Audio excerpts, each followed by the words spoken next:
힐스테이트 청량리역, 명륜 진사갈비, 일성건설, 힐스테이트 여의도, 현대오피스, 유유제약, 현대해상 화재보험, 현대오일뱅크, 맥도날드, 맥드라이브에서 함께합니다. 배철수의 음악 캠프입니다. 김세윤의 영화음악 진행합니다. 어서 오십시오. 네, 안녕하세요. 네. 네. 오늘 새벽에 방송에 안 나갔어요? 네, 한 달에 한 번 있는 정파라고 하더라고요. 네. 정파라는 게 있습니까? 저 솔직히 그거 왜 하는지는 잘 모르겠어요. 그냥 이렇게 그런 게 있어서 한 달에 한 번 안 나갑니다 해서 그런가 보다. 그때 무슨 뭐 예, 시스템 같은 것들을 점검하고 그러는 거 아닐까요? 예, 뭐 기술적으로 점검 하는 거라고 그래서 네. 네. 그래서 새벽 2시 방송부터 정파라서 아하. 네. 저녁 6시에 정파를 하면 어떨까요? 그때 기술 점검하고. 네. 네. 안 되겠군요. 한 달에 한 번 쉬고 싶으셔서 그런 거죠. 이게 약간 사람 마음이 좀 간사한 게 네. 정파라 맞다 이번 주에 정파지 하면 아쉬운 마음이 먼저 들지만 아쉬운 마음과 한편으로는 그래도 하루 쉰다 라는 마음도 같이 들긴 하더라고요. 네. 그래서 뭐 저도 얘기해 본 거예요. 뭐 가능성이 전혀 없는. 예. 네. 그럼 많은 분들의 퇴근길이 너무 적막하지 않을까라고 생각합니다. 아니, 네, 일단 안 됩니다. 새벽에 하는 걸로. 광고 때문에 안 돼요, 일단. 그렇구나. 자, 영화를 소개해 주셔야죠. 이번 주에 개봉하는 신작이고요. 음악 영화입니다. 네. 배철수의 음악 캠프에서 소개하기 딱 좋은 영화고요. 네. 사실은 그래서 이 영화 시사회를 보러 갔고요. 영화가 아마 배철수의 음악 캠프에서 소개하기 좋은 영화 같은데? 라는 느낌을 안고 갔습니다. 근데 이게 외국에서는 코로나19의 여파로 극장 개봉을 못했다고 들었어요.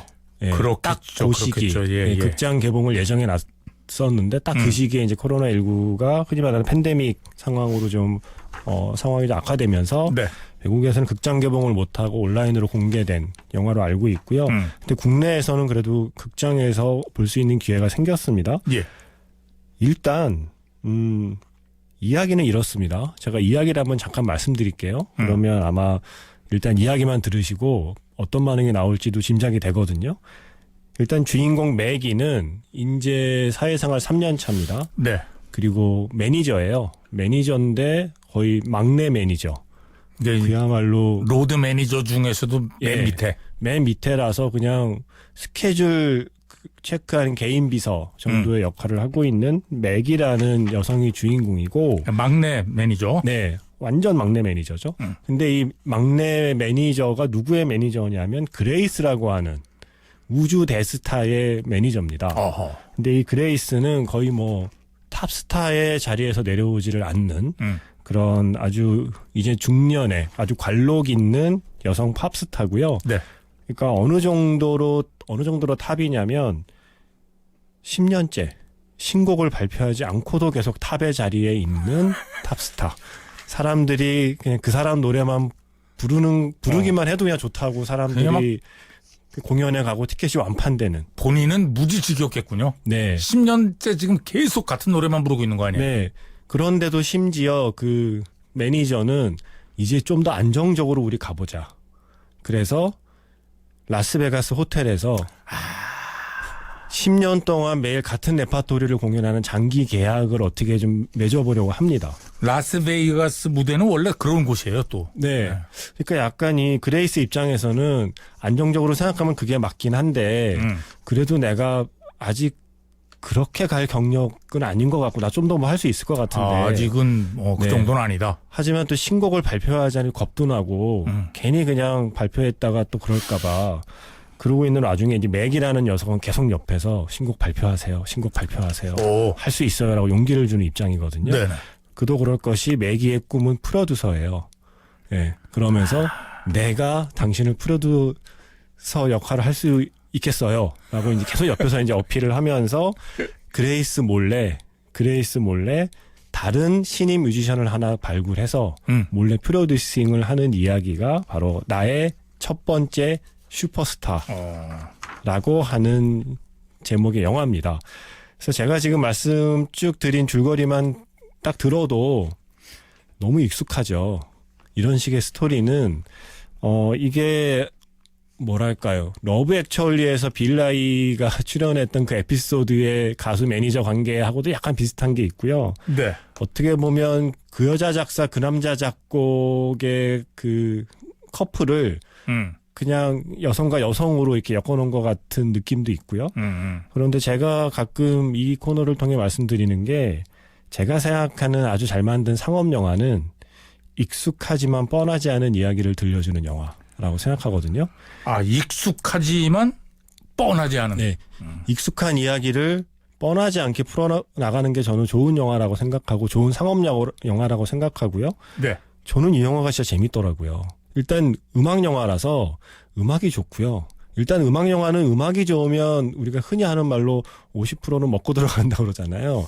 이 영화는 일단 음악이 좋아서 그 점에서 일단 합격점이고요. 그리고 이야기 호흡이나 흐름이나 대사가 굉장히 좀 경쾌해요. 그래서 어떻게 보면 좀 결말이 심지어 예측이 되는 익숙한 이야기임에도 불구하고 영화를 계속 재미있게 따라갈 수 있는 작품이었고요.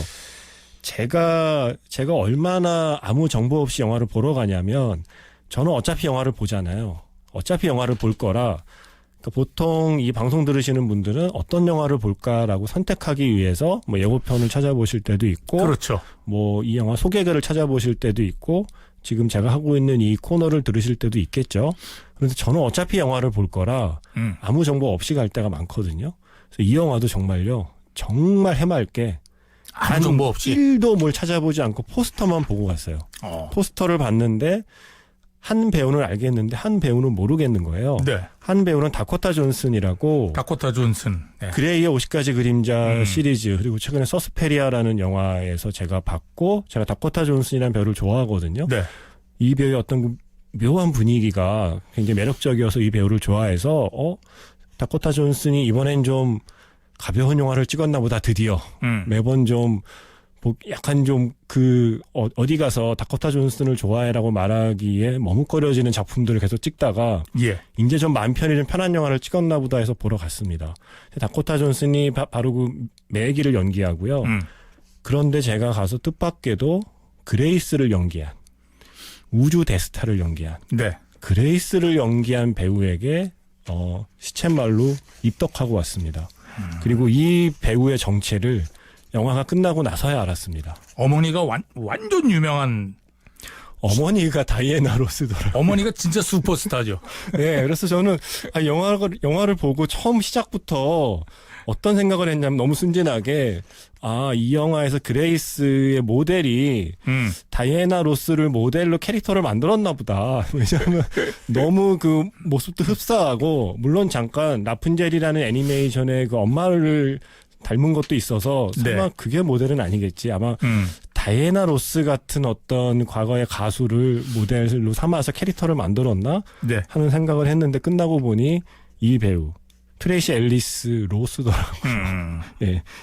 다이애나 로스의 딸이 바로 이 영화에서 그 슈퍼스타 역을 맡았죠. 그레이스를 연기하고 있고 직접 노래를 다 합니다. 노래도 직접 하고. 네. 그래서 이 다이애나 로스의 딸은 노래를 얼마나 잘할까라는 걸 확인하기 위해서라도 이 영화는 볼 가치가 있다라고 말씀드리고 싶고 네. 그중에 한 곡을 골라왔는데 이제 영화 그 초반에 10년 동안 신곡을 발표하지 않고도 모두가 너무 사랑해서 계속 이 노래만 불러도 먹고 살 수 있을 정도로 히트한 곡이라는 설정이에요. 네. 바로 그 곡 Stop for a Minute. 트레이시 앨리스 로스가 직접 부르는 이 영화의 주연 배우가 직접 부르는 그 노래를 첫 곡으로 골랐습니다. 뭐 이건 뭐 안 들어도 뭐 멜로디가 네. 굉장히 친숙하게 나오겠죠. 네, 일단 딱 뭔가 들으면 어떤 풍으로 노래를 만들었구나라는 걸 아마 감 잡을 수 있을 겁니다. 사실 이 영화 나의 첫 번째 슈퍼스타. 네. 지난주에 티켓을 청취자들께 좀 드렸고요. 네네. 또 일요일에 출발 비디오 여행을 보다가 또 네. 대충 봤어요. 네. 응? 그러면서 저는 이거 재밌겠네. 네. 뭐 이렇게 생각을 했어요. 재밌습니다. 익숙하지만 뻔하지 않게 이야기가 흘러갑니다. 자, 원제는 더 하이 노트. 네. 이게 뭐 고음이란 뜻도 있고요. 노트가 음표를 노트라고 네. 하는데, 예. 이게 수고로 뜻도 있고 수거로 쓰면 약간 뭐 기분 좋게 마무리하다 뭐 이런 수거로도 쓰인다고 그래요. 약간 그런 중의적인 뜻으로 네. 제목을 지은 것 같습니다. 네. 나의 첫 번째 슈퍼스타 중에서 트레이시 앨리스 로스가 부르는 Stop for a Minute 듣겠습니다.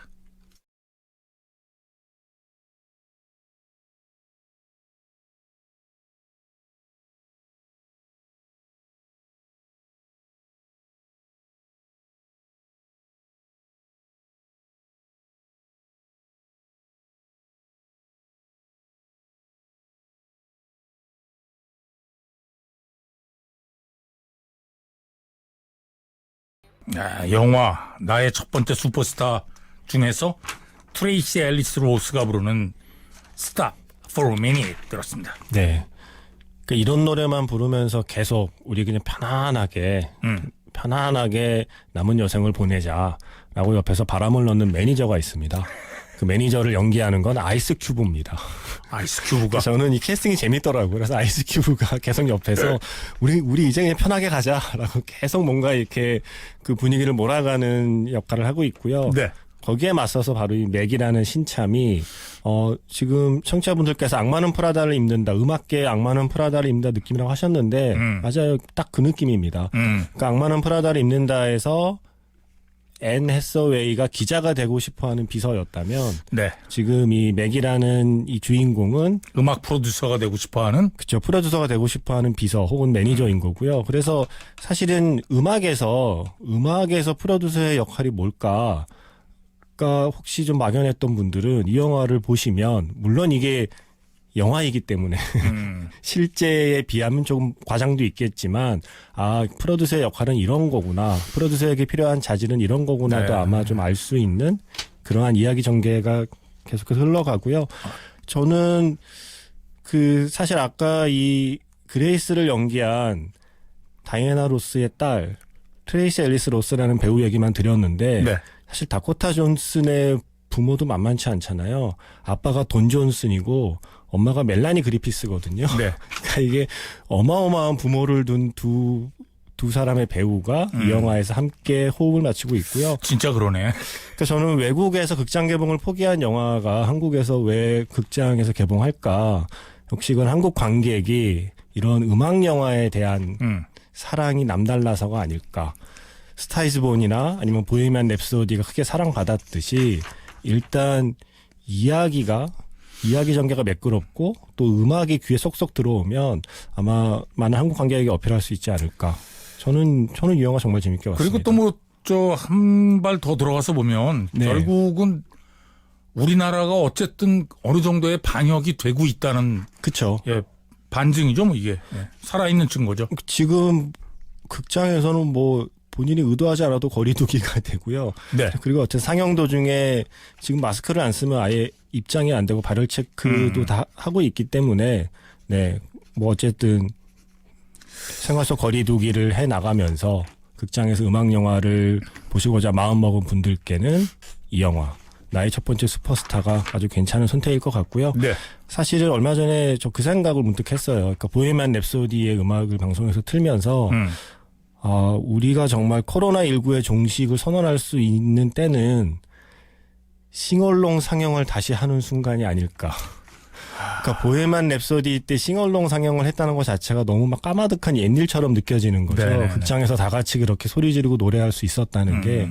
그래서 다시 혹시 이런 음악 영화에 싱얼롱 상영을 할 수 있다면 그때가 코로나19를 종식이라고 선언할 수 있는 시점이 아닐까라는 생각을 해봤습니다. 네, 빨리 그런 날이 왔으면 좋겠네요. 네. 그래서 지금 혹시 좀 음악 영화에 목마른 분, 네. 이런 영화는 사실 극장에서 보는 게 가장 좋긴 합니다. 왜냐하면 음악 영화는 네. 음악을 빵빵하게 크게 들어야 되는데 맞아요. 그 스피커. 예, 집에서는 네. 그렇게 들을 수가 없거든요. 네. 그래서 악마는 프라다를 입는다의 이야기 구조를 갖고 좋은 음악 감상하고 싶으신 분들께 나의 첫 번째 슈퍼스타를 아주 편안한 마음으로 추천해 드리고요. 이 영화 중간중간에 좀 음악 좋아하시는 분들, 음악 캠프 청취자분들은 특히 재밌어 할 것이 이런저런, 그러니까 흔히 말하는 덕력 자랑이라고 그러죠. 내가 음악을 이만큼 안다라고 약간 배틀하듯이 주고받는 대화들이 굉장히 많아요. 그리고 또 음악 비즈니스에서 벌어지는 이런 네. 여러 가지 단편들을 볼 수 있고. 네, 그래서 그렇죠? 일상적으로 나누는 대화 속에 뭐 그런 거 있잖아요. 뭐 누가 더 훌륭하냐에 대한 배틀부터 시작을 해서 음악계의 뒷얘기, 어느 가수랑 누구랑 사귀었는데 등등등 아주 잡다한 지식들을 막 총망라 해놨기 때문에 그런 걸 나도 저 얘기 아는데 나 저 얘기 몰랐는데 하고 하시면서 보는 재미도 있을 것 같아요. 팝 음악에 좀 지식이 많으신 분들은 네. 더 재밌겠네요. 음악 캠프 청취자죠. 네. 바로 음악 캠프를 위한 영화사에서 나오셨어요? 음악 캠프를 위한 맞춤 선택이죠, 제가. 예, 이 영화를 보고서 너무 반가웠어요. 야, 이거 음악 캠프에서 하기 딱 좋은 영화다. 생각이 들어서 네. 아주 반가운 마음으로 이 영화 시사회장을 나섰던 기억이 납니다. 네네. 네. 자, 음악 들으면서 마치죠. 네. 두 번째 곡 역시 이 영화에서 사실은 매기가 발굴한 신인 뮤지션 남자 가수의 노래도 굉장히 좋은데요. 오늘은 트레이시 앨리스 로스의 노래를 한 곡도 골라왔고요. 네. 이 영화의 주제곡처럼 쓰이고 있는 곡입니다. Love Myself. 아까하고는 약간 분위기가 다르고요. 네. 네. 결국엔 이 노래를 향해 달려가는 영화라고 보시면 됩니다. 부제가 더 하이노트네요. 네. 영화 제목이네요. 네. 자, 트레이시 앨리스 로스의 Love Myself 들으면서 김세윤의 영화 음악 마칩니다. 고맙습니다. 네, 고맙습니다.